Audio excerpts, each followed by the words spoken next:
ইউনুস নবী মাছের পেটের ভিতরে গেল কথা ঠিক, কিন্তু ইউনুস নবীরে মাছে হজম করতে পারলো না। আল্লাহ মাছের পেটের ভিতরে ইউনুস নবীরে অক্ষত রাখছে। সুবহানাল্লাহ। বলুন, কোন মানুষ কি মাছের পেটের ভিতরে গেলে অক্ষত থাকে? মানুষ কি কোনোদিন বাঁচতে পারে? না, ইউনুস নবী মাছের পেটের ভিতরে ছিল একদিন, 2 দিন না, 40 দিন পর্যন্ত। ইউনুস নবী মাছের পেটের ভিতরে যখন ছিল, একদিন মাছটা সাগরের একেবারে তলদেশে চলে গেছে। সাগরের তলদেশে যাওয়ার পরে ইউনুস নবীর কানের মধ্যে একটা আওয়াজ আসতেছিল, গুনগুন গুনগুন, এত মজা, এত মজার আওয়াজ। এই আওয়াজ শুনে উনি চিন্তায় পড়ে গেল। সাগরের তলদেশে মাছের পেটের ভিতরে তাইকা এমন সুন্দর আওয়াজ কিসের আসে রে? এমনি জিবরাইল আলাইহিস সালাতু ওয়াস সালাম হযরত ইউনুস নবীর কাছে আগমন করছে। জোরে জোরে কোন সুবহান। আমার যুবক ভাইরা, ইউনুস নবীর কাছে জিবরাইল আসছে রে, কারণ জিবরাইল এমন একজন ফেরেশতা, নবী যদি তাকে জেলখানায়, জিবরাইলও যায় জেলখানায়। নবী যদি তাকে মাছের পেটের ভিতরে, জিবরাইলও তাকে মাছের পেটের ভিতরে। নবী যদি তাহে গুহার নিচে, ওই যদি কূপের ভিতরেও তাকে, সেখানেও জিবরাইল গিয়া পৌঁছে যায়। নবী যদি হেরা পর্বতে যায়, জিবরাইলও হেরা পর্বতে যায়। ঠিক নেই? ইউনুস নবী মাছের পেটের ভিতরে চিন্তিত। ইউনুস নবীকে ওই জিবরাইল বলে, ও আল্লাহর পয়গম্বর ইউনুস, মাছের পেটের ভিতরে তাইকা কিসের তো চিন্তা? এবার ডাক দেয়া হয়, জিবরাইল রে, আমি আমার কানের মধ্যে একটা মজার আওয়াজ পাইতেছিলাম, কিন্তু আওয়াজটা কিসের বুঝতেছি না, কিন্তু আমার কাছে বড় মজা লাগতেছে। জিবরাইল কয়ে, আওয়াজ হলো সাগরের তলদেশের বালকণা মাছ, বিভিন্ন প্রাণীরা 24টা ঘন্টা মালিকের জিকির করে। সুবহানাল্লাহ। ইউনুস নবী আবার চিন্তায় পড়ে গেল, সাগরের গভীর তলদেশের বালকণা যদি আমার মালিকের জিকির করে গো, আমি মাছের পেটের ভিতরে কি করি? সাথে সাথে উনি বলতে থাকলেন, লা ইলাহা ইল্লা আনতা সুবহানাকা ইন্নী কুনতু মিনাজ জালিমিন। একবার, 2 বার নয়, 1.5 লক্ষ বারের উপরে এই তসবিহ উনি পড়তেছিল। আল্লাহ বলেন, ওয়াজান্নুন ইয যাহাবা মুগাদিবান ফাযান্না আল্লান নাকদিরা আলাইহি ফানাদা ফিজ-যুলুমাতি আল্লা ইলাহা ইল্লা আনতা সুবহানাকা ইন্নী কুনতু মিনাল জালিমিন। ইউনুস আলাইহিস সালাতু ওয়াস সালাম মাছের পেটের ভিতরে বইসা লা ইলাহা ইল্লা আনতা সুবহানাকা ইন্নী কুনতু মিনাজ জালিমিন পড়তে লাগলো। ইউনুস নবী মাছের পেটের ভিতরে তাইকে বলে, মালিক, আপনি ছাড়া কেউ নাই, আপনি ছাড়া কেউ নাই। আল্লাহ আপনি এক দ্বিতীয়, আল্লাহ আপনি পবিত্র, আল্লাহ আপনি পবিত্র। একের পর এক ইউনুস নবী তার নিজের কথাগুলি স্বীকার করে আল্লাহর দরবারে উনি সিলিন্ডার হয়ে গেলেন, নত হয়ে গেলেন, আল্লাহর পবিত্রতা বর্ণনা করতে লাগলেন আর বলতে লাগলেন, মালিক আমি অতি দুর্বল, আপনি পবিত্র। আল্লাহর দরবারে যখন উনি নিজেই উনার সব অপরাধগুলি স্বীকার করলেন, আল্লাহ আমার ঠিক হয় নাই, আমি আপনার হুকুম ছাড়া আমি দেশ ছাইরা বিদেশ যাওয়ার সিদ্ধান্ত নিছি, এটা আমার ঠিক হয় নাই। আল্লাহ রাব্বুল আলামিন বলেন, ইউনুস নবী পড়তে লাগলো, লা ইলাহা ইল্লা আনতা সুবহানাকা ইন্নী কুনতু মিনাজ জালিমিন। আল্লাহর পবিত্রতা বর্ণনা করতে লাগলো। আল্লাহ কয়, মানুষ যখন কোনো মুসিবতে পড়ে যায়, বিপদে পড়ে, যদি আমি আল্লাহর শরণাপন্ন হয় গো, ইউনুস নবী মাছের পেটের ভিতরে ঢুইকা পৃথিবীর কারো কাছে সাহায্য চায় নাই, কাউকে বলে নাই, জিবরাইলকেও বলে নাই, কারো কাছে সাহায্য চায় নাই। উনি মাছের পেটের ভিতরে ঢুইকা সর্বপ্রথম কার শরণাপন্ন হইছে? ইউনুস নবী আল্লাহর শরণাপন্ন হইছে। মাছের পেটের ভিতরে তাইকে আল্লাহর শরণাপন্ন হয়ে গেছে, সাহায্য চাইছে আল্লাহর কাছে, দুনিয়ার কোনো মাখলুকের কাছে চায় নাই। আল্লাহ কয় মুসিবতে পড়ে যদি কোনো বান্দা বান্দি আমি আল্লাহর কাছে সাহায্য চায়, আল্লাহ বলেন ফাস্তাজাবনা লাহু ওয়া নাজ্জাইনাহু মিনাল গাম وَكَذَلِكَ نُنْجِي الْمُؤْمِنِينَ। আল্লাহ বলেন ইউনূস আলাইহিস সালাতু ওয়াস সালাম যখন আমার শরণাপন্ন হয়েছে, আমার নামে যখন তাসবিহ পড়া শুরু করছে, আমি তার জিকির শুনছি, শুধু তাই নয়, আমি তার জিকির শুনছি, শুধু তাই নয়, তার আমি সাহায্য করলাম। আল্লাহ কয় আমি তারে সাহায্য করছি, এমনকি তারে অক্ষত অবস্থায়, সুস্থ অবস্থায় আমি আবার তারে ফিরাইয়া দিছি। সুবহানাল্লাহ। এ যুবক ভাইরা, ইউনূস নবী শরণাপন্ন হয়েছে আল্লাহ। আল্লাহ কয় আমার শরণাপন্ন যখন হয়ে গেছে, ফাসতাজাবনা লাহু ওয়া নাজ্জাইনাহু মিনাল গাম্মি। আল্লাহ বলেন আমি ইউনূসের তাসবিহ শোনার পরে আমি তারে অক্ষত সুস্থ অবস্থায় ফিরাইয়া দিছি। যেই মাত্র ইউনূস আমার শরণাপন্ন হয়েছে, আমি মাছের পেটের ভিতরে একটা ব্যথা সৃষ্টি করে দিলাম। মাছটা ছিল সাগরের তলদেশ, সেখান থেকে ইউনূস নবীর পেটের ভিতরে যখন মাছ ঢুকলো, মাছের পেটের ভিতরে ইউনূস নবী ঢুকলো, মাছের পেটের ভিতরে আল্লাহ বেদনা সৃষ্টি করে দিল। মাছটা পাগলের মতো সাগরের ভিতরে ঘুরাইতে ঘুরাইতে জায়গা মতো আইসা ইউনূস নবীরে উগলায়া ছেড়ে দিছে। 40 দিন পরে, কয়দিন পরে? এই 40 দিন পরে ইউনূস নবীরে মাছের পেটের ভিতর থেকে উগলায়া ছেড়ে দিছে। বলুন তো দেখি, সাপে খাইলে, বাঘে খাইলে, মাছে খাইলে কি মানুষ বাঁচে? কিন্তু আল্লাহ যদি চায়, আল্লাহ চাইছিল 40 দিন ইউনূস নবীরে মাছের পেটের ভিতরে রাখছে, অক্ষত অবস্থায় ফিরাইয়া দিছে। ইউনূস নবীরে একটা বালুর মধ্যে, মরুভূমির মধ্যে শোয়া দিছে সাগরের পাড়ে। আল্লাহ সেখানে ইউনূস নবী দুর্বল, কারণ 40টা দিন মাছের পেটের ভিতরে ছিল, আলো নাই, বাতাস নাই, এমন অবস্থায় আল্লাহ সেখানে খেজুর গাছের ব্যবস্থা করে দিল, লতা পাতার ব্যবস্থা করে দিল। ইউনূস নবী উঠতে পারে না, বসতে পারে না। কুদরতি ভাবে খেজুর গাছের খেজুর পাকলো, ওখান থেকে খেজুর ওনার চোখের সামনে পড়ে, ওখান থেকে কুড়াইয়া উনি খেজুর খায়। সুবহানাল্লাহ। মিষ্টি পানির ব্যবস্থা করে দিছে, কারণ সাগরের পানি লবণাক্ত। মিষ্টি পানির ব্যবস্থা করে দিছে রে, মিষ্টি পানির ব্যবস্থা করেছে, পানি পান করলো, অন্যদিকে খেজুর খাইল। ইউনূস নবীরে আল্লাহ আস্তে আস্তে সুস্থ করে দিল। এই যুবক ভাইরা, এখান থেকে একটা মেসেজ হলো, মানুষ যদি বিপদে পড়ে, মুসিবতের মধ্যে পড়ে, সর্বপ্রথম কার শরণাপন্ন হইব? মালিকের শরণাপন্ন হইব গো, মালিকের শরণাপন্ন হইব। যদি মালিকের শরণাপন্ন হই, আল্লাহ পরের অংশে বলেন ওয়া কাযালিকা নুজিল মুমিনিন। শুধু ইউনূস নবীকে বাঁচাইছি এমনটা নয়, কিয়ামত পর্যন্ত যত মুমিন মুমিনাত বিপদে পড়ে আমি আল্লাহর কাছে সাহায্য চাইবে, আমি তাদেরকে ওইভাবে হেফাজত করব। বলুন মুসিবতে পড়লে কার কাছে চাইবেন? মালিক 24টা ঘন্টার ভিতরে ঘুমায় না। আপনি গভীর রজনীতে মুসিবতে পড়লে আমার মালিকরা আপনি সব সময় পাবেন। কিন্তু মানুষ আল্লাহর না ডাইকা অনেক সময় বাবার কাছে চায়, মাজারে চায়, বাজারে চায়। আপনি যে বাবার কাছে চাইলেন রাতের 12টার সময়, 2টার সময়, বাবা নাকো তেল দিয়া ঘুমায়। বাস্তব না বাস্তব? বাবার ঘুম আছে, বাবায় ঘুমায় রে। মাজারওয়ালা তো মইরা শেষ, মাজারওয়ালার কাছে চাইলেন, কিন্তু আপনি তাদের কোনো সাড়া পাবেন না। আর আল্লাহ কয় লা তাখুযুহু সিনাতু ওয়ালা নাওম। আমি আল্লাহর ঘুম নাই, আমি আল্লাহর তন্দ্রা নাই। 24টা ঘন্টার একটা সেকেন্ড ঘুমাই না। আমার বান্দা কখন আমারে আল্লাহ বলে ডাক দিবে? ইউনূস নবীর আল্লাহ হেফাজত করলেন। কিন্তু শেষের অংশ আল্লাহ সুন্দর করে জানায়া দিয়েছেন, ওয়াকাযালিকা নুজিল মুমিনিন, মুমিনরা যদি মুসিবতে পড়ে যায়, আমি আল্লাহর শরণাপন্ন হইলে ঠিক এইভাবেই তাদেরকে মুসিবত থেকে উদ্ধার করব।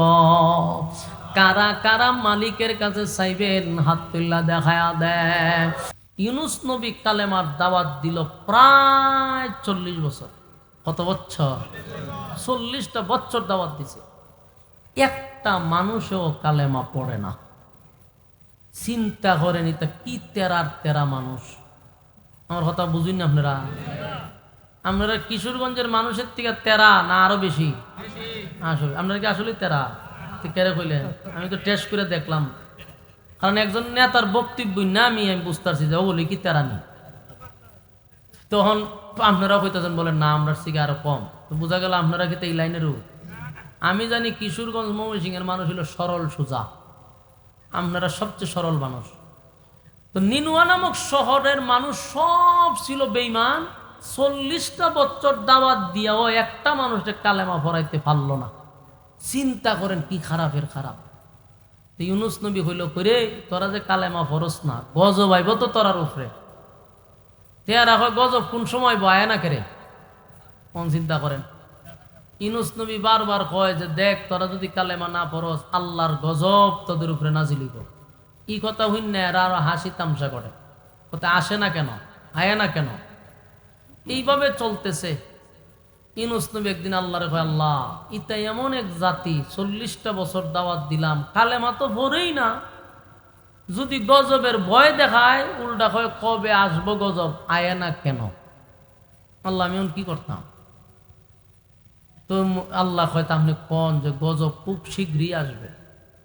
ইউনুস নবী গিয়া কইল কইও গজব তো নিশ্চিত আসতেছে। তেরা জিগাইতে তারিখ কবে, কত তারিখে আসবে, আমরা তারিখ কর না কেন, তারিখ তো আমি জানি না। তখন এরা হাসাহাসি করে, গজব কোন সময় বো এটি জানে না, তারিখই হইতারে না, আবার আমরা গজবের ভয় দেখায়। ইউনুস নবী হইল আল্লাহ আমি আর গজবের ভয় দেখাইলে এরা তারিখ চায়। আল্লাহ হয় ঠিক আছে, যেহেতু এরা কালেমা পড়েও না আর গজবের ভয় দেখাইলে এরা টিটকারি মস্কারি করে, এদেরকে আপনি বইলা দেন আগামী 3 দিন 3 রাতের ভিতরে গজব আসবে নিশ্চিত। ইউনুস নবী তাদের কাছে গিয়া বলল যে তোমরা যে আমার কথা মানলা না, টিটকারি মস্কারি করলা, আল্লাহ বইলা দিছে আগামী 3 দিনের ভিতরে, আগামী 3 দিন 3 রাতের ভিতরে গজব আসবে, অপেক্ষা করো। এই কথা বললা ইউনুস নবী চলে গেছে। আল্লাহর রাসূল নবী রাসূলগণ গজবের এলান দিয়া ওনারা স্থানে থাকতো না, চলে যেত, এটি নিয়ম। ইউনুস নবী তার বাচ্চা কাচ্চা লইয়া এই নিনুয়া নামক শহর সাইরা আর একটা শহরে চলে গেছে। দেশ ছাড়ছে না, আমার দেশের ভিতরেই ভিন্ন ডিস্ট্রিক্টে চলে গেছে। নিনুয়া নামক শহরের যে 5 লক্ষ 4 লক্ষ যে বেঈমান ছিল, এরা চিন্তা করে গেছে যে এতদিন ইউনুস আমাদেরকে খালি গজবের ভয় দেখাইছে, কিন্তু তারিখ কইছে না। আজকা কিন্তু আমরা তারিখ বইলা দেলাইছে, এরার ভিতরে একটা ভয় ঢুকছে, একটা ধাক্কা লাগছে যে এতদিন তোরে তারিখ বলে নাই, আজকে তো তারিখ বইলা ফেলাইছে। তো এরার একটা সবাই সমাজের মানুষগুলো একটা মিটিংয়ে বসছে, শোনো ইউনুস 40টা বছর ধরে আমরা দাওয়াত দেয় একত্ববাদী খোদা, আমরা তারে মারছি, রক্তাক্ত করছি, গালি দিছি, হামলা করছি, সে আমরারে গজবের ভয় দেখাইছে, কিন্তু গজবে ভয় দেখাইছে, তারিখ বলে নাই যে এত তারিখে গজব আসবে। আজকে কিন্তু আমরা তারিখ বইলা দিছে 3 দিন 3 রাতের ভিতরে গজব আসবে। মনে করো ধরে নাও যদি গজব আইসা পড়ে, তখন আমরা কি করব, কি পদক্ষেপ নিব? তো এদের মধ্যে একজন দাঁড়াইয়া বলল যে একটা কথা আছে। বলে কি? বলে আমি অতীতের কিছু ইতিহাস পড়ে দেখছি, যেই জায়গায় গজব হয়, গজবের এলান দেওয়ার পরে নবী রাসূলরা ওই জায়গায় থাকে না, এলাকা ছেড়ে দেয়। যদি আমরা ইউনুসকে তার বাড়িতে গিয়া পাই, তাহলে আমরা বুঝবো গজব আসবে না নিশ্চিত। আর যদি গিয়ে ইউনুস নবীর বাড়িতে না পাই, তাহলে গজব আসবে এটাও নিশ্চিত 100%। তাহলে তোমরা তাড়াতাড়ি ইউনুসের বাড়িতে যাও, ইউনুসের বাড়িতে গিয়া ইউনুসকে তালাশ করে বাড়ি করো। চাচা কথা বলেন না। ইউনুসের বাড়িতে দৌড়ায় গেছে একটা টিম, গিয়া দেহে দরজা জানালা সব তালা মারা, কেউ নাই বাড়িতে। এখন তাদের ভিতরে আরো ধাক্কা লাগছে যে সর্বনাশ, গজব তো আসবে রে। উনি তো আমরা গজবের এলান দিয়ে এলাকা ছেড়ে দিছে, ইউনুস নবী নাই। গিয়া হইল সর্দাররা বহুত লাফাইছ, ইউনুস নবীর বাড়িতে পাইছি না, বরং বাহির দিয়ে তালা মারা, আসবে না, এলাকা ছেড়ে দিছে। এরার ভিতরে ভয় ঢুকছে। এখন এরা মহা চিন্তায় পড়ছে, কি করা যায় কি করা যায়। হইতে হইতে 2 দিন গেছে গা, বাকি আছে 1 দিন। একদিন 1 রাত যাওয়ার পরে এরা দেখতেছে আসমানের দিকে তাকাইয়া কালো ধোঁয়ার মতো একটা আভাস আসতেছে, আর একটা আওয়াজ আসতেছে বিকট। এই দৃশ্য দেখার পরে এরা বুঝতে পারছে যে গজব আইসা পড়ছে। এখন তারা চিৎকার শুরু করছে, চিৎকার দিয়া কয়, হায় হায় হায় হায়, কি করলাম আমরা, গজব তাই সেই পড়ল। ওই যে ইউনুস নবী মাছওয়ালা, যার উপাধি মাছওয়ালা, ওয়াজান্নুন إذ ذهب مغاضبا فظن أن لن نقدر عليه। আল্লাহ রাব্বুল আলামিন বলেন, ওয়াজান্নুন, মাছওয়ালার ঘটনা বর্ণনা করতেছি, তোমরা তা মনোযোগ দিয়া শোনো। নিনওয়া নামক শহরের মানুষগুলা আসমানের দিকে তাকাইয়া দেখে গজবের আভাস চলে আসছে। মানুষ কয় আর দেরি করা যাবে না, অন্যায় করছি, অপরাধ করছি রে। 40টা বছর ইউনুস নবী আমাদেরকে দাওয়াত দিছে, কত গালমন্দ করলাম, কত রক্তাক্ত করলাম, কোনোদিন প্রতিবাদ করে নাই, আমাদের দিকে চোখ রাঙ্গায়া তাকায় নাই, এক ছাটিয়া একতরফা নির্যাতন সহ্য করছে, নিঃস্বার্থে আমাদেরকে দাওয়াত দিছে, আমাদেরকে গজবের ভয় দেখাইছে। আমরা হাসি তামসা করলাম, আজকে গজবের দিন তারিখ ঠিক কইরা বলছে, তারপরও আমরা শুধরাইলাম না। ওই তাকায়া দেখো আসমানটা যেন মেঘাচ্ছন্ন হয়ে যাচ্ছে, একটা আওয়াজ আসতেছে, ওই আওয়াজটা বিকট থেকে বিকট হইতেছিল। নিনুয়া নামক শহরের মানুষ চিৎকার দিয়া কয়, হায় রে, যদি আজকে ইউনুস নবী থাকতো, আমরা সবাই ইউনুস নবীর হাতে কালেমা পড়ে ঈমান আনতাম। কিন্তু এখন ইউনুস নাই, কার কাছে গিয়া কালেমা পড়ব, আমরা কিভাবে ঈমান আনবো? এই নিনুয়া নামক শহরের মানুষ বলে, এখন ইউনুস নবীরে তালাশ করেও কোনো লাভ নাই রে, যেহেতু আমাদের মাথার উপরে গজব আসতেছে, সুতরাং দেরি করে লাভ নাই, আমরা যতটুক পারি ততটুক শুধরানোর চেষ্টা করি। তারা শরীরের কাপড় চোপড় খুলে চলার শট নিয়া শরীরের মধ্যে পেঁচাইয়া জমিনে আইসা সেজদায় পরে কান্না শুরু করছে, মালিক বুঝতে পারি নাই, অন্যায় করে ফেলছি, তোমার নবীর উপরে জুলুম করছি। আল্লাহ, আমরা এতদিন বুঝতে পারি নাই, আমাদের নবী আমাদেরকে দাওয়াত দিল, তার কালেমার দাওয়াতটা গ্রহণ করলাম না, সুতরাং তার উপরে আমরা নির্যাতন করলাম। হায় রে, নিনুয়া নামক শহরের মানুষগুলা এমন কান্না শুরু করছে, আর নিজে নিজেই কালেমা পড়া শুরু করছে। কালেমা পড়তেছে আর কাঁদতেছে, আল্লাহ, যদি তোমার নবী এখন থাকতো, আমরা তার কাছে গিয়া কালেমা পড়তাম, তওবা করতাম, জিন্দেগির সব অপকর্মের উপর আমরা লজ্জিত।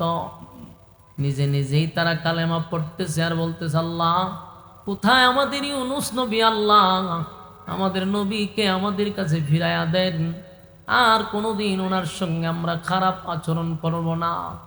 যেই মাত্র তারা কালেমা পড়া শুরু করছে, সব মানুষ জমিনে এসে কালেমা পড়া শুরু করলো। কালেমা পইরা তাদের সমস্ত অপরাধ তারা স্বীকার করছে, আল্লাহর দরবারে তওবা করছে, কান্নাকাটি শুরু করছে। আল্লাহ ডাক দেয়া কয়, জিবরাইল রে, আমার গজব তো যায় নাফরমানের জন্য, নাফরমানের জন্য আমার গজব, কিন্তু এখন দেখতেছি এই জায়গায় কোনো নাফরমান নাই। গোটা নিনিওয়া নামক শহরের মানুষগুলি কালেমা পড়ে ঈমান আনছে, এমনকি তারা আমি আল্লাহর উপরে ঈমান আনছে, ঈমান আনছে, অপরাধ তারা স্বীকার করছে। এখন আমি গজব দিলে তো নাফরমানের উপরে গজব যাওয়ার কথা, এখন কি আর নাফরমান আছে? কোন নাফরমান নাই, তাহলে গজব আমি কার উপরে দিব? গজব উঠায় আনে। আস্তে আস্তে তাকায়া দেখে বিকট থেকে বিকট যে আওয়াজটা ছিল এটা আস্তে আস্তে কমে যায়। কালো দুয়াশার মতো যে একটা মেঘাচ্ছন্ন ছিল এটা আস্তে আস্তে উপরের দিকে উঠে যায়।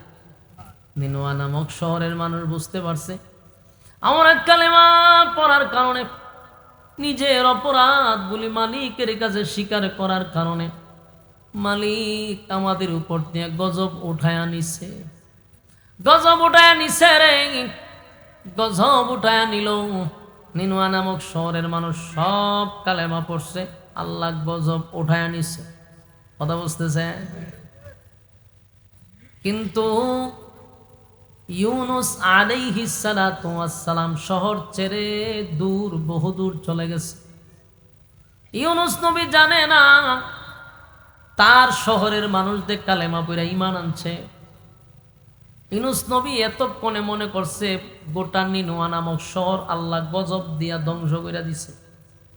উনি তো আর গায়েব জানেন না, তাই উনি ভাবতেছেন এতক্ষণে নিনোয়া নামক শহরকে আল্লাহ গজব দিয়া ডুবায়া দিছে, সব মানুষ ধ্বংস হয়ে গেছে।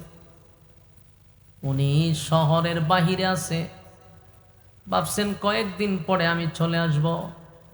এর মধ্যে নিনোয়া নামক শহরের একজন মানুষের সঙ্গে ইউনুস নবীর সাক্ষাৎ হয়ে গেছে।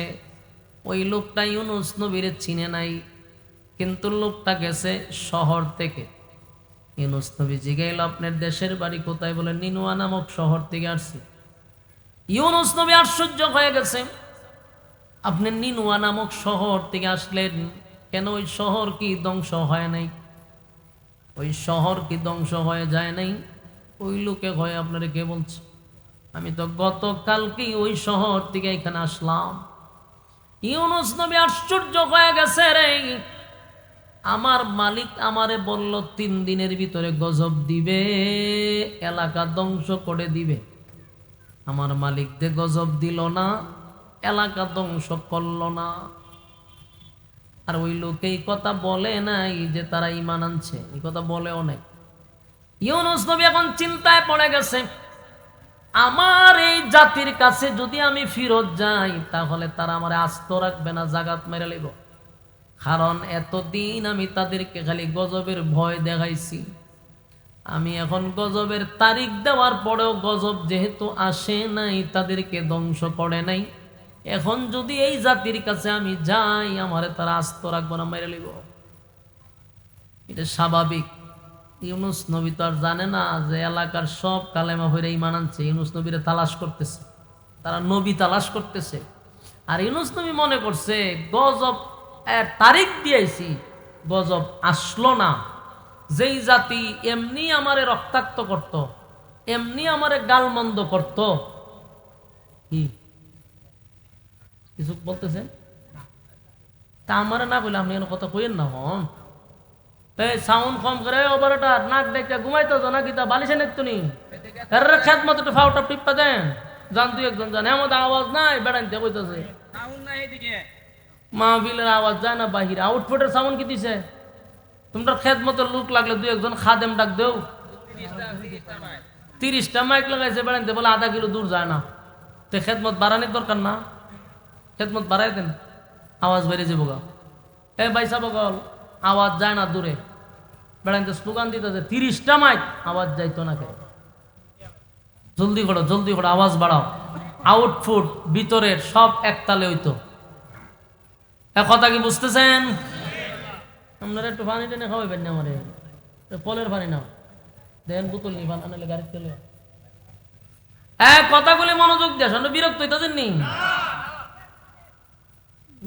ইউনুস নবী তো মনে করছে এলাকা ধ্বংস, অমন যে ধ্বংস হইছে না, কালে মাঝে পড়ছে আর এটা তোর উনি জানে না। ইউনুস নবী চিন্তা করতেছে যেই জাতির আমি ভয় দেখাইছি যে গজব আসবে, এরা আমারে রক্তাক্ত করছে, মারছে, বাড়িতে হামলা করছে, আর এখন তো আমি ডাইরেক্টলি তারিখ বলে দিয়েছি গজব আসে নাই। এখন যদি আমি এদের সামনে যাই আর আমার আস্ত রাখতো না, মাইরি লইব। সুতরাং ইউনুস নবী একটা সিদ্ধান্ত নিছে যে না, আমি আর এই শহরে যাব না, এই শহরে আমি যাব না, আমি অন্য কোথাও চলে যাব। উনার অন্য জায়গাতে চলে যাবে, দেখে আল্লাহর পক্ষ থেকে উনার এখনো খাওয়া হয়েছে, উনি নিজে নিজেই সিদ্ধান্তটা নিছে।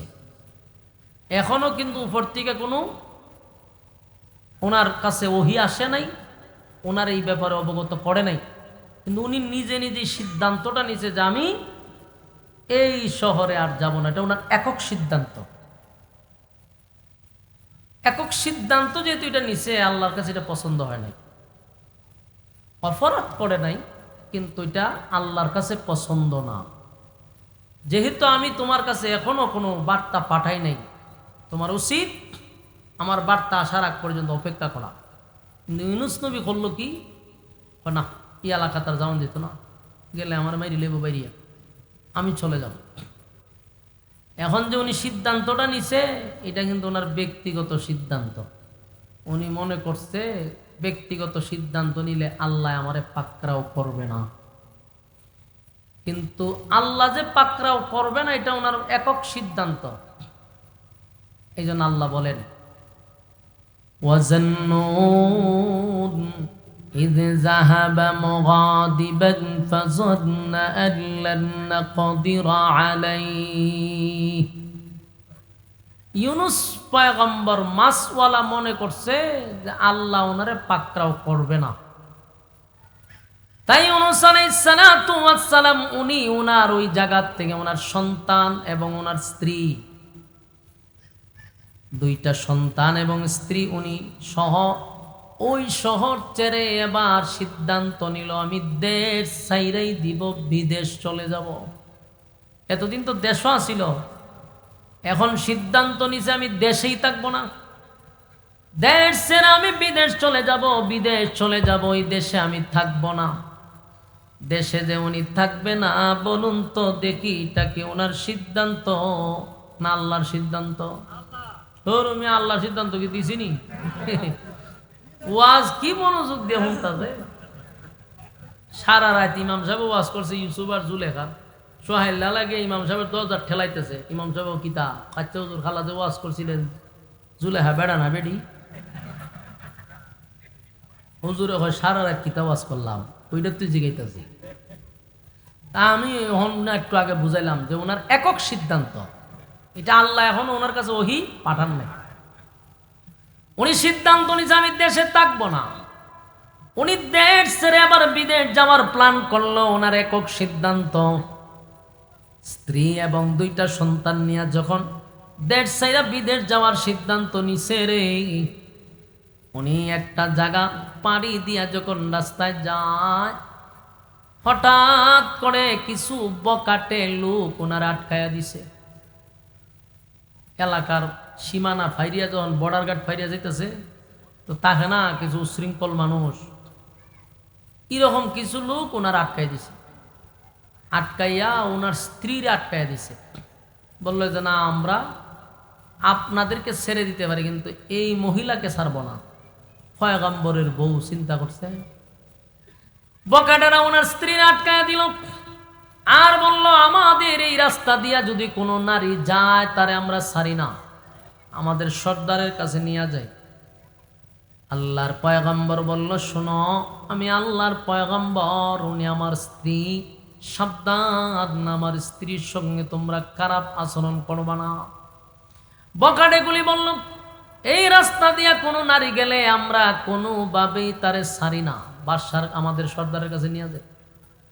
যখন টানা এসরা শুরু করে দিল, ইউনূস আলাইহিস সালাতু ওয়াস সালামের স্ত্রী বললেন, আপনি আপনার সন্তান নিয়ে চলে যান, আমারে আমার মালিকের জিম্মায় আপনি ছেড়ে দেন।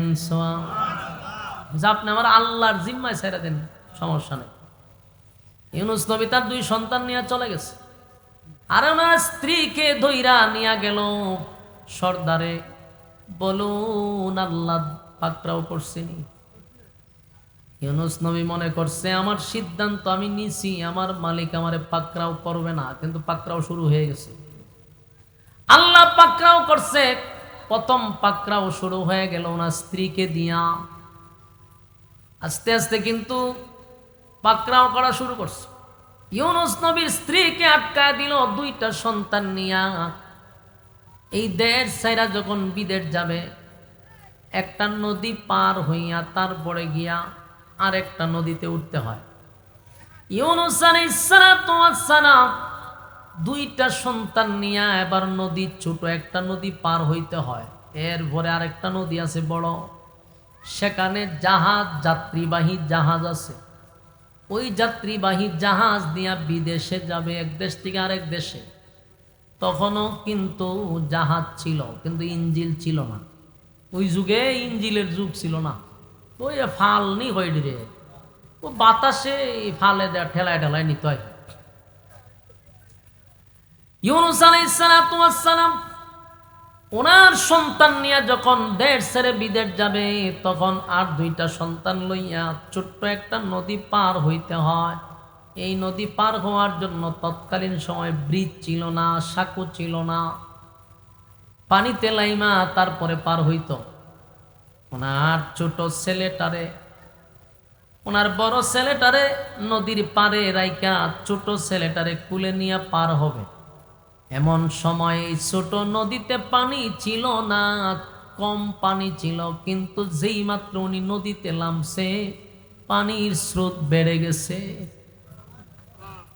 وَظَنُّونَ إِذْ ذَهَبَ مُغَاضِبًا فَظَنَّ أَن لَّن نَّقْدِرَ عَلَيْهِ فَنَادَىٰ فِي الظُّلُمَاتِ। ইউনূস আলাইহিস সালাতু ওয়াস সালাম মনে করছে ওনারে কেউ পাকড়াও করবে না, কিন্তু আল্লাহ ওনাকে পাকড়াও কইরা ফলাইছে। কথা কি বুঝতেছেন? মনোযোগ আছে না ছেড়া দিতাম? আপনারা মনোযোগ না থাকলে ওয়াজ করার দরকার নাই, না মনোযোগ আছে? তাহলে এক ধ্যানে শুনেন। প্রধানমন্ত্রী আইলেও সাউন্ড দিত না। কথা বুঝতেছেন? এখানে যদি প্রধানমন্ত্রী আয়ে তাও সাওয়ার দরকার নাই, মনোযোগ দিয়ে শুনেন। আল্লাহ বলেন ইউনূস আলাইহিস সালাতু ওয়াস সালাম দেশ ছেড়ে বিদেশ যাবে, মনে করছে ওনারে কেউ পাকড়াও করবে না, কিন্তু পাকড়াও শুরু হয়ে গেছে। যেই নদীতে পানি ছিল না সেই নদীতে স্রোত শুরু হয়ে গেছে। ছোট ছেলেটারে নিয়ে নদী পার হবে, পানির স্রোতে উনি আর সন্তানটারে আটকায় রাখতে পারল না। পানির স্রোতে ছোট ছেলেটারে পানির স্রোতে নিয়ে গেছে। বলুন পাকড়াও শুরু হয়েছে নি? পাকড়াও শুরু হয়ে গেছে। ওয়াজান্নুন ইয যাহাবা মুগাদিবান ফাযান্না আন লান নাকদিরা আলাইহি।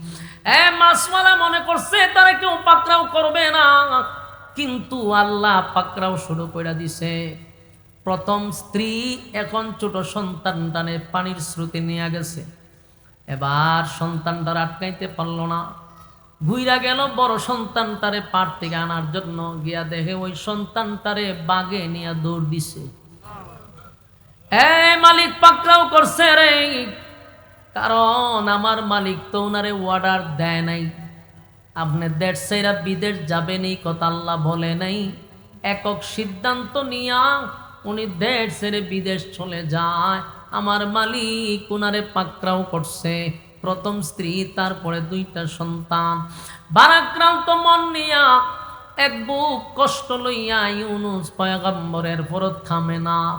ছোট্ট নদী পার হইয়া বড় নদীর সামনে দাঁড়াইছে। সেখানে একটা যাত্রীবাহী জাহাজ ছিল, সেখানে গিয়া উঠছে।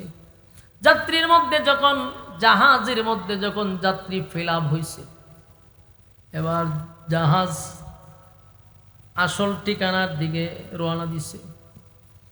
সাগরের মাঝখান দিয়া চলতেছে। চলতে চলতে একটা সময় দেখা যায় সাগরের মাঝখানে গিয়া জাহাজ আর সামনে যায় না, শুধু জায়গাতেই ঘুরে, এক জায়গা ঘুরে। কথা বুঝতেছেন?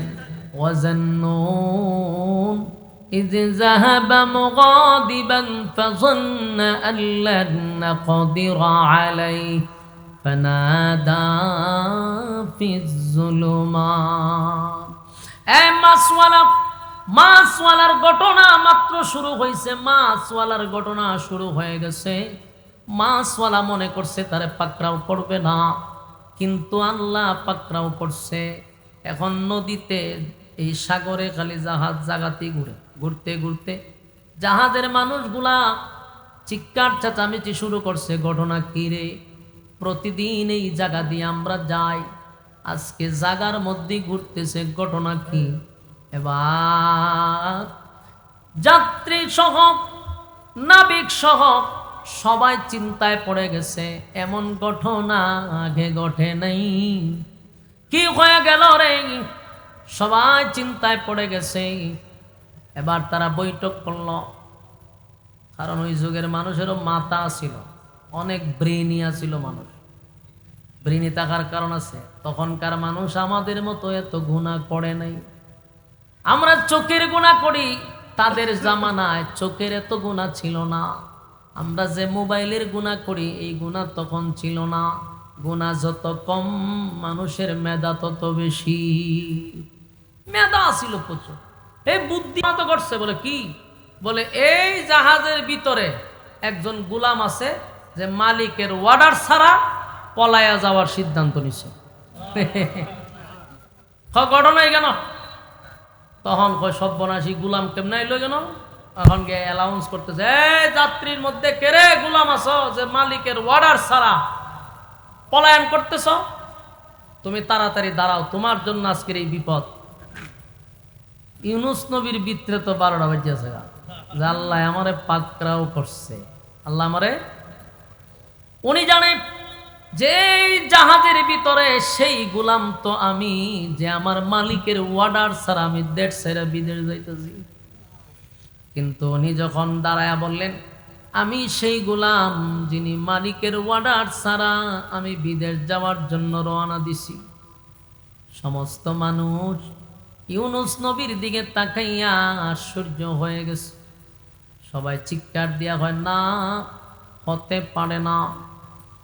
আপনাকে গোলাম বললে আমাদের দোষ হবে। গোলামের চেহারা এত সুন্দর নয় গো, কারণ এটা নবীর চেহারা। নবীর চেহারা যেই যুগে আল্লাহ যেই নবী পাঠায়, ওই নবীর সে সুন্দর আল্লাহর কাউরে বানায় না। যে যুগে পাঠায় ওই যুগের সবচেয়ে সুন্দর তাই নবী। সমস্ত যাত্রীরা কয়, সর্বনাশ সর্বনাশ, আপনারে যদি আমরা এখন নদীতে ফালায়া দেই, তাহলে এখন তো জাহাজ ঘুরে নদীর উপরে, আপনারে ফালায়া দিলে জাহাজ ঘুরবে নদীর নিচে। কারণ আপনি গোলাম হতে পারেন না, কারণ গোলামের কোনো লক্ষণ আছে? উনি তো পয়গম্বরী চেহারা, রাজা বাদশার মতো চেহারা। নবীদের চেহারা তো আল্লাহ এত সুন্দর করে বানায়। সমস্ত মানুষ কয়, না না, আমাদেরকে গোলাম তালাশ করতে দেন, মাঝখানে ডিস্টার্ব করেন না।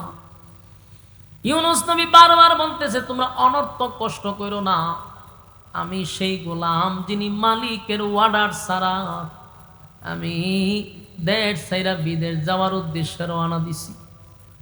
কিন্তু কে কার কথা শুনে হেরা মানুষ তালাশ করে, হ্যাঁ গোলাম কেডা রে বাইরে? ওনারে তো গোলামের মতো লাগে না, কিন্তু উনি বারবার বলার পরে বলল, ঠিক আছে, সমস্ত যাত্রী সহ নাবিক সহ বললাম একটা লটারি দেই। লটারি দেওয়ার পরে যদি উনার নাম ওঠে, তাহলে ওনাকে আমরা নদীতে ফেলাই দিব। কারণ উনি যতক্ষণ জাহাজে থাকবে ততক্ষণ আমরা সবাই আল্লাহর কাছে পাকড়াও হব, আল্লাহ সব কিছু পাকড়াও করব। সুতরাং আমরা যিনি দোষী তারা আমরা ইটাল্লা ফেলাই দেব, খায়া লাগবে মাসে। আমরা তো বাচ্চা গেলাম লটারি দিব, এরার বিশ্বাস হইতেছে না উনি সেই গুলাম, আবার এরা ভয় পাইতেছে উনার মতো এত সুন্দর চেহারার লোক, এত বুজুর্গ মানুষ, উনারে যদি আমরা ভুলবশত ফালাইয়া দিই সাগরে, আমরা জাহাজ উফরে না ঘুরা পানির নিচে ঘুরবো, উপায় থাকতো না। এই জন্য এরা ভয়ে লটারি দিছে যে সব বানায়, আমরা যদি ভুল সিদ্ধান্ত নেই তাহলে উপায় নেই। লটারি মারছে, সব মানুষের নাম দিয়া লটারি দিল, লটারির মধ্যে সর্বপ্রথম নাম উঠছে ইউনুস নবীর নাম। এরা নাম কুল্লা ছায়া কয় সর্বনাশ, না এটা ভুলে উঠছে, আবার দে, আবার দিছে লটারি, আবার ইউনুস নবীর নাম, কোনা এখনো ভুলে উঠছে, আবার দিল ইউনুস নবীর নাম, আবার উঠছে ইউনুস নবীর নাম। সবাই খালি ইউনুস নবীর দিকে তাকায়, লক্ষণ তো খারাপ রে। কিন্তু বারবার দেয়, একবার দুইবার না, 9 বার লটারি টানছে, 9 বার ইউনুস নবীর নাম, 9 বার উঠছে। পরে ইউনুস নবীর দিকে মানুষ সব ছায়া রয়েছে। তা আমরা ধারণাটা ফেলতে গেল গা, এত বুজুর্গ আল্লাহ মানুষ, উনি বুঝি গুলাম, এরা তো জানে না কোন গুলাম, কথা বুঝতেছে? উনি তো হইলে আল্লাহর গুলাম আমি, আর এরা মনে হচ্ছে কোনো বাড়ির কাজ করতো, এরা তো আর ইতাছি না, এরা তো আল্লাহ মানে না, সব হইল বেঈমান। কিন্তু এরা এটা বুঝে যে সুন্দর চেহারা, ভদ্র নম্র, উনি তো গুলাম হতে পারে না। 9 বার উঠার পরে 10 বারের সময় হুজুর আল্লাহর রাস্তায় আমরা মাফ করে দিন, বহুত চেষ্টা করছি আপনারা বাঁচাইবার লেগে, কিন্তু হুজুর আমরা বারবারই দেখি আপনার নাম উঠে, আমরা যখন দেখতে একটু সুন্দর, ভিতরে সমস্যা আছে, সুতরাং আল্লাহর রাস্তায় মাফ করে দিন, আমরা বাঁচাইবার বহুত চেষ্টা করছি। এই ধরে হুজুরে হাতে ধর পাওয়া ধর, দুইজনে হাতে পাওয়া ধরে জোর কইরা ইডালদা ফালাইছে।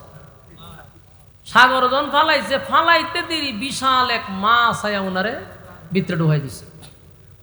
এই হলো মাছওয়ালা, কথা বুঝতেছেন? এই জন্য আল্লাহ উনার উপাধি দিছে মাছওয়ালা। ওয়াজান্নুন, মাছওয়ালা, সাহিবিল হুদ, হুদওয়ালা এটাও মাছওয়ালা। ওয়াজান্নুন এর অর্থ মাছওয়ালা। আল্লাহ কয় এতক্ষণে মাছওয়ালার ঘটনা। মাছ উনাকে যখন সাথে সাথে উনাকে ভিতরে নিয়ে গেছে, আল্লাহ কয় ওয়াজান্নুন ইয যাহাবা মুগাদিবান فظن أن لن نقدر عليه فنادى في الظلمات। আল্লাহ কয় মাছওয়ালা যখন সীমা লঙ্ঘন করছে, মাছওয়ালা যখন সীমা লঙ্ঘন করলো, মাছওয়ালা যখন দেশ ছেড়ে বিদেশ যাওয়ার সিদ্ধান্ত নিল, আমি আল্লাহ মাছওয়ালারে পাকড়াও করছি। মাছওয়ালারা যখন সাগরে নিক্ষেপ করলো, মাছ তারে গিলে ফেললো।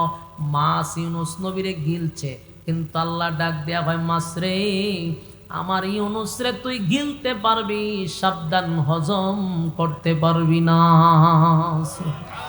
মাছ তুই পেটের ভিতরে নিলি ঠিক, কিন্তু হজম করার ক্ষমতা আমি আল্লাহ তোরে দেই নাই। যখন ইউনুস নবী মাছের পেটের ভিতরে ঢুকলো, এত অন্ধকার, এক তো হলো সাগরের নিচে পানির অন্ধকার, আবার হলো মাছের অন্ধকার। যেই মাছটার ভিতরে প্রথম ঢুকছে, ওই মাছটারে আরেকটা মাছে গিলে ফেলছে। যেই মাছে ওনারা খাইছে, ওই মাছটারে আবার এর থেকে বড় এক মাছে গিলে ফেলছে। তাহলে 2 মাছের পেটের ভিতরে ইউনুস নবী, আবার পানির অন্ধকারে উনি। এতটা অন্ধকারের ভিতরে বৈশা ইউনুস নবী টের পাইছে, স্পষ্ট বুঝতে পারছে আমার মালিক আমারে পাকড়াও করছে। ইউনুস নবী মাছের পেটের ভিতরে গেল কথা ঠিক, কিন্তু ইউনুস নবীরে মাছে হজম করতে পারলো না। আল্লাহ মাছের পেটের ভিতরে ইউনুস নবীরে অক্ষত রাখছে। সুবহানাল্লাহ। বলুন, কোন মানুষ কি মাছের পেটের ভিতরে গেলে অক্ষত থাকে? মানুষ কি কোনোদিন বাঁচতে পারে? না, ইউনুস নবী মাছের পেটের ভিতরে ছিল 1 দিন 2 দিন না, 40 দিন পর্যন্ত ইউনুস নবী মাছের পেটের ভিতরে যখন ছিল। একদিন মাছটা সাগরের একেবারে তলদেশে চলে গেছে। সাগরের তলদেশে যাওয়ার পরে ইউনুস নবীর কানের মধ্যে একটা আওয়াজ আসতেছিল, গুনগুন গুনগুন, এত মজা, এত মজার আওয়াজ। এই আওয়াজ শুনে উনি চিন্তায় পড়ে গেল। সাগরের তলদেশে মাছের পেটের ভিতরে তাইকা এমন সুন্দর আওয়াজ কিসের আসে রে? এমনি জিবরাইল আলাইহিস সালাতু ওয়াস সালাম হযরত ইউনুস নবীর কাছে আগমন করছে।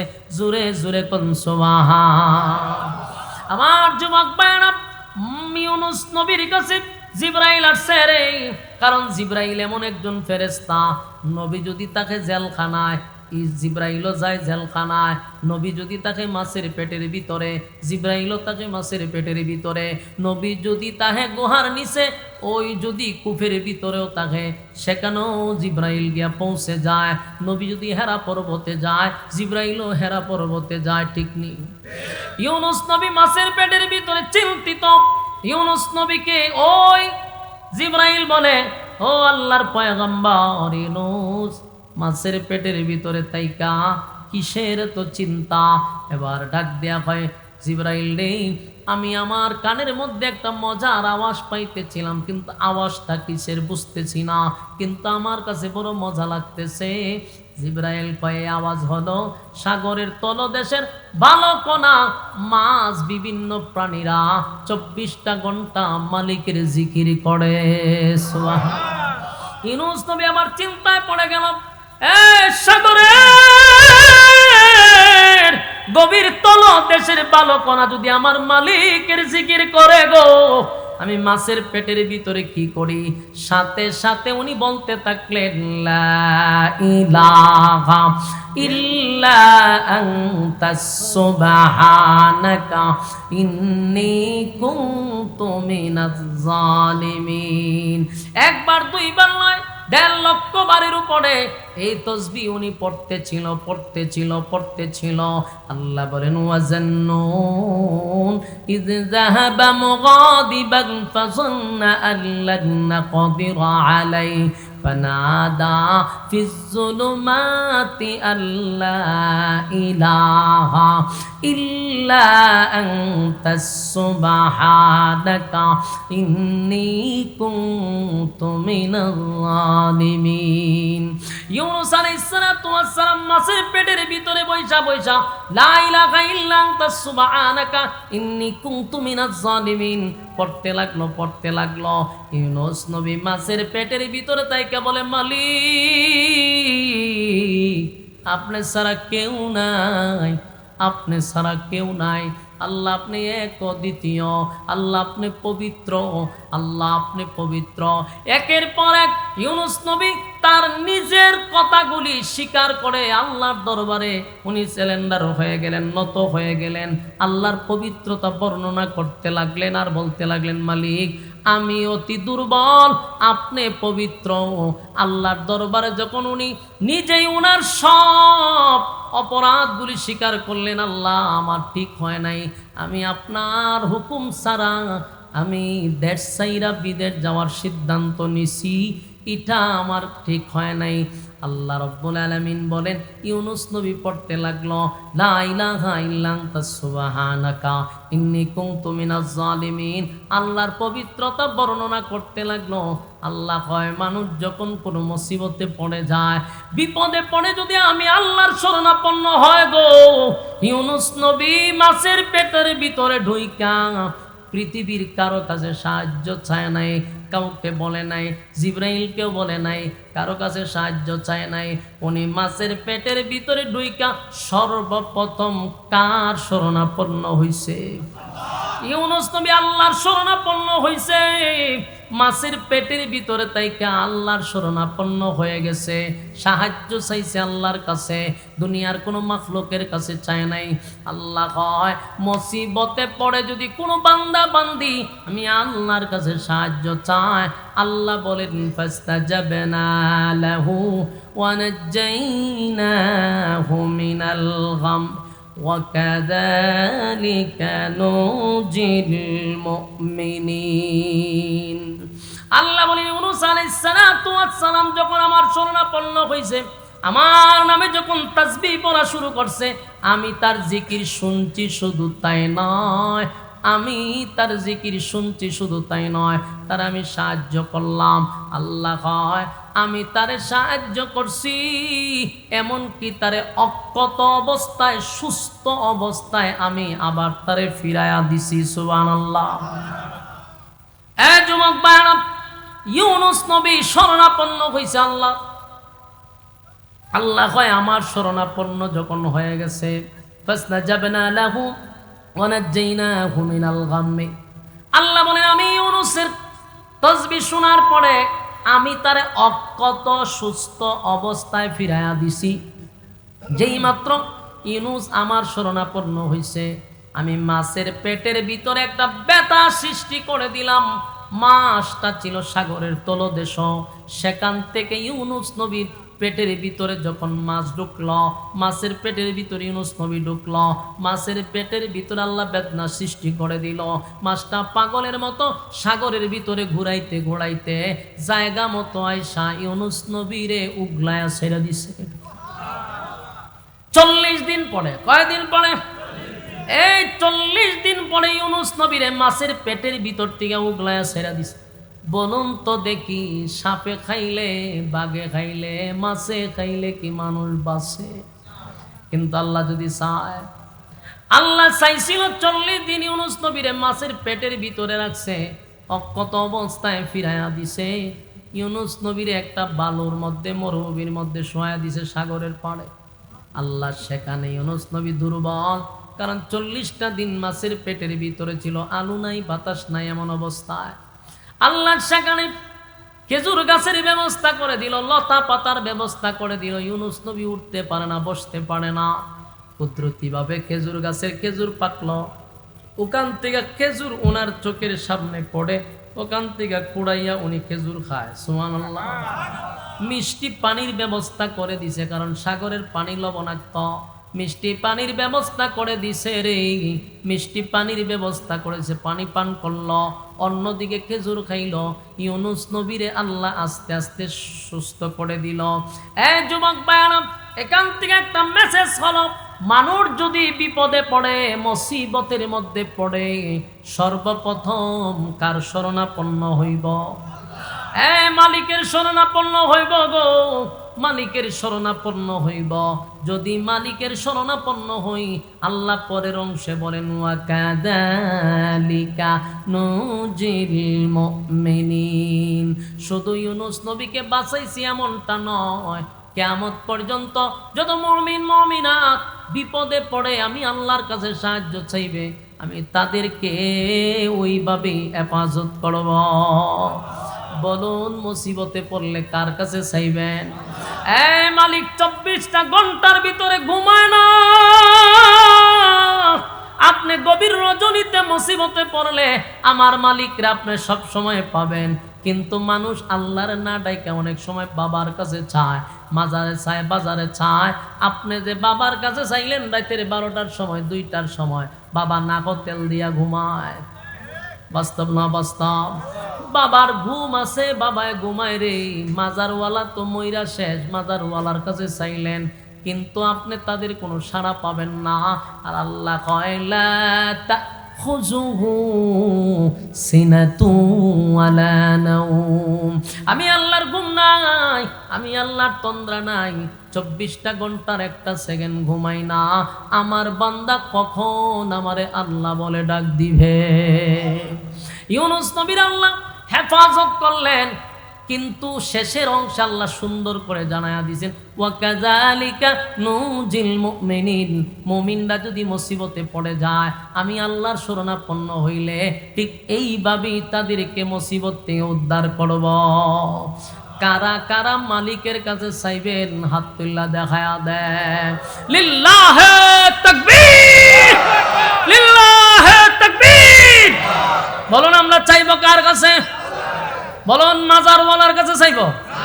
বাজারওয়ালার কাছে? গাছের কাছে? মাছের কাছে? চন্দ্র সূর্য কারো কাছে চাইব না, চাইব আল্লাহর কাছে। রাজি আছি? শিরিক করব না, বেদাত করব না, পীরের পায়ে সেজদা দিব না, মাজারে যাব না, সন্তান চাইব না। রাজি আছি? আল্লাহ আমাদের এই কথাগুলি কবুল করুক এবং প্রত্যেকটা কথার উপরে বললেওয়ালা শুনলেওয়ালা উভয়কে আমল করার তৌফিক দান করুক। সকলে বলে আমিন। সম্মানিত সুধী, আপনারা এখানে আসছেন দিনই কিছু কথা শোনার উদ্দেশ্যে। আমি যতটুকু পারছি, আসরের আজানের টাইম হয়ে গেছে, আমি আপনাদের সামনে যে কথাগুলি বলছি এটা হলো বান্দার মুসিবতে একমাত্র সাহায্যকারীকে আল্লাহ। আমরা মুসিবতে পড়লে আল্লাহর কাছে সাহায্য চাইব ইনশাআল্লাহ। আমার পরে তো বয়ান আছে, এর পরে শেষ সংক্ষিপ্ত দোয়া হইব নাকি? হ্যাঁ, দোয়া শরীকান। আল্লাহুম্মা আলহামদুলিল্লাহি রাব্বিল আলামিন والصلاة والسلام على سيد الأنبياء والمرسلين وعلى آله وصحابه أجمعين رب العالمين। আল্লাহ, আপনার মহব্বতের বান্দাগুনি জোহরের নামাজের পর থেকে এই পর্যন্ত আপনার মহব্বতের বান্দারা দুনিয়ার সমস্ত কাজকর্ম বাদ দিয়া সাদা সাদা দাড়িওয়ালা মুরব্বীরা হাত বাড়াইছে, যুবক ভাইয়ারা হাত বাড়াইছে, মাসুম বাচ্চারা হাত বাড়াইছে, জাতির শ্রেষ্ঠ সন্তান হযরত উলামায়ে কেরামরাও হাত বাড়াইছে। আমি গুনাহগার নাগান্দা মুসাফির হালতে ভিক্ষুকের হাত বাড়াইছি। মেহেরবানি করে জিন্দেগির গুনাহ মাফ করে দেন আল্লাহ। এই মাহফিল থেকে আপনার দরবারে দরখাস্ত চাই আল্লাহ, এই জাতিকে আপনি ইহদিনাস সিরাতাল মুস্তাকিমের রাস্তা দেখায়া দেন আল্লাহ। আমরা সঠিক সরল রাস্তা চাই, যেই রাস্তায় চললে আপনাকে পাওয়া যায়, যেই রাস্তায় চললে আপনার নবীর তরিকায় চলা যায়, এমন একটা রাস্তা আমাদেরকে দেখায়া দেন আল্লাহ। আমরা নষ্ট ভ্রষ্ট রাস্তায় চলতে চাই না, আপনার সরল সোজা রাস্তায় চলতে চাই আল্লাহ। আমাদের মধ্যে যারা হাত বাড়াইছে, মা নাই, বাবা নাই, দাদা নাই, দাদি নাই, নানা নাই, নানি নাই, শ্বশুর নাই, শাশুড়ি নাই, অন্ধকার কবরে চলে গেছে, মেহেরবানি করে আজকের সবের হাদিয়া একটা অংশ তাদের কবরে পৌঁছায়া দেন, আরেকটা অংশ আল্লাহ তামাম জিন্দেগির যত মুসলমান নর নারী কবরে শায়িত প্রত্যেকের সব পৌঁছায়া দেন। বাকি আল্লাহ কোটি গুণ বাড়াইয়া বিশ্ব নবীর রওজা মুবারকে পৌঁছায়া দেন। আমাদের আব্বা আম্মা যারা জীবিত আছে হায়াত বাড়ায়া দেন, আমলে আল্লাহ বরকত দান করেন রব্বুল আলামিন। বিশেষ করে এই সংগঠন, যুব সংগঠনের মাহফিলটা আল্লাহ কয়েকটা যুবক একত্রিত হইয়া রাত দিন অক্লান্ত পরিশ্রম করে এই মাহফিলটা তারা করে আল্লাহ। টাকা দিয়া, পয়সা দিয়া, বুদ্ধি দিয়া, শ্রম দিয়া, রান্না বান্না কইরা কত কষ্ট করে এই দিনের কাজ চালায়া যাচ্ছে আল্লাহ। যুবকগুলার ব্যবসা বাণিজ্য বরকত দেন আল্লাহ, যুবকগুলার ঘরে রহমত দান করেন আল্লাহ, বাচ্চা কাচ্চা দিনদার বানায়া দেন। দেশে বিদেশে আমার প্রবাসী ভাইদের অনেক অবদান আল্লাহ, তাদের ব্যবসা বাণিজ্য কামাই রোজগারে বরকত দেন। প্রবাসী ভাইদের ঘরে রহমত বরকত দান করেন আল্লাহ। বাচ্চা কাচ্চা গুলারে দিনদার মুত্তাকি বানায়া দেন। এই এলাকার প্রত্যেকটা মুর্দা গানের কবরে সব পৌঁছায়া দেন। যারা টাকা দিয়ে সাহায্য করছে, বুদ্ধি দিয়ে সাহায্য করছে আল্লাহ, পরামর্শ দিয়ে সাহায্য করছে, প্রত্যেকের দিনের খাদেম বানায়া দেন। ঘরে রহমত বরকত দান করেন। রাস্তাঘাটের অ্যাক্সিডেন্ট বালা মুসিবত থেকে বাঁচায়া দেন। দুনিয়া আখিরাতের ইজ্জত আর সম্মান দান করেন আল্লাহ। শেষ দরখাস্ত, যা বললাম যা শুনলাম নবীজির জুতার দুলার বরকতে দুয়ারে কবুল করেন। সুবহান রাব্বিকা রাব্বিল ইজ্জাতি আম্মা ইয়াসিফুন ওয়া সালামুন আলাল মুরসালিন ওয়ালহামদুলিল্লাহি রাব্বিল আলামিন। আসসালামু আলাইকুম।